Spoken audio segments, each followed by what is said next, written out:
हम एकादशी व्रत कथा की चर्चा कर रहे हैं। अब के बार की जो एकादशी है इसका नाम क्या है? आइए व्रत कथा में भगवान श्री कृष्ण एकादशी का नाम बोलते।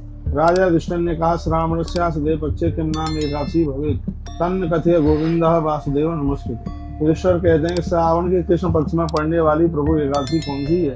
हे गोविंद, इसका नाम भी बताएं, मैं आपको नमस्कार करूं। तो भगवान श्री कृष्ण कहते हैं, शृणु राजन प्रवक्ष्यामि आख्यानम पापनाशनम यत्पूर्वकम रमणा पूर्वम प्रचते नारदाय।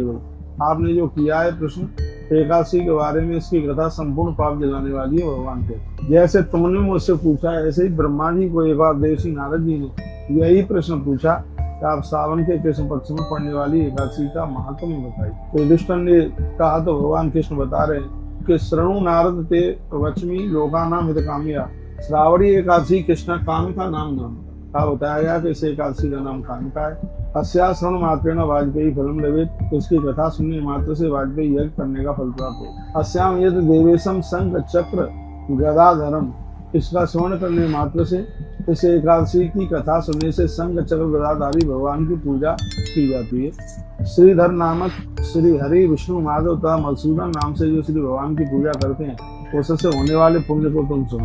भगवान कह रहे हैं, उसको सुन लीजिए। ना गंगायाम न काश्याम च नेमिषे न च पुष्करे तत्फलम सब आपनोति यत्फलम कृष्ण पूजन। कहा गया, काशी में जाकर गंगा में स्नान करके नेमिष और पुष्कर में भी व्यक्ति पहुंचता है, दंडकारण्य वन में पहुंचता है। जिस फल की प्राप्ति उन्हें होती है, वन में रहकर तीर्थ में रहकर जिस फल की प्राप्ति होती है, तो उतना ही फल कामिका एकादशी का व्रत करने से मनुष्य मात्र को प्राप्त हो जाता है। यह इसकी इतनी बड़ी महिमा है भैया। मैं आप सबको कहूँगा, इस 11 का व्रत जरूर कीजिए। जो बच्चा देते हुए गौ का दान भी जो करते हैं, उसका बहुत बड़ा पुण्य है, और यही पुण्य कामिका एकादशी का व्रत करने मात्र से प्राप्त हो जाता है। जो लोग पाप रूपी कीचड़ से भरे हुए संसार सागर में डूब रहे हैं, उन लोगों के लिए कामिका एकादशी किसी पर्व से कम नहीं है। इससे बढ़कर कोई भी दूसरी शक्ति नहीं है। कहा गया है, ये पाप विनाशिनी है। ये नारद, इसी तरह से इस बात को स्वयं परम ब्रह्म श्री हरि ने कहा। जो मनुष्य निरंतर अध्यात्म विद्याओं में लगे हुए हैं, उन लोगों को जिस फल की प्राप्ति होती है, कामिका एकादशी का व्रत करने से उतने फल की प्राप्ति हो जाती है। मेरी बड़ी श्रद्धा है कामिका एकादशी के प्रति, क्योंकि मैंने इसका ग्रंथ में महात्म्य पढ़ा है।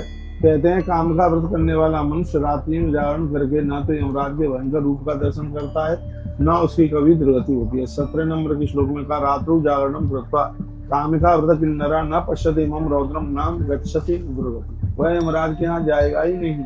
इस एकादशी का इतना बड़ा महात्म्य है। कामिका व्रत का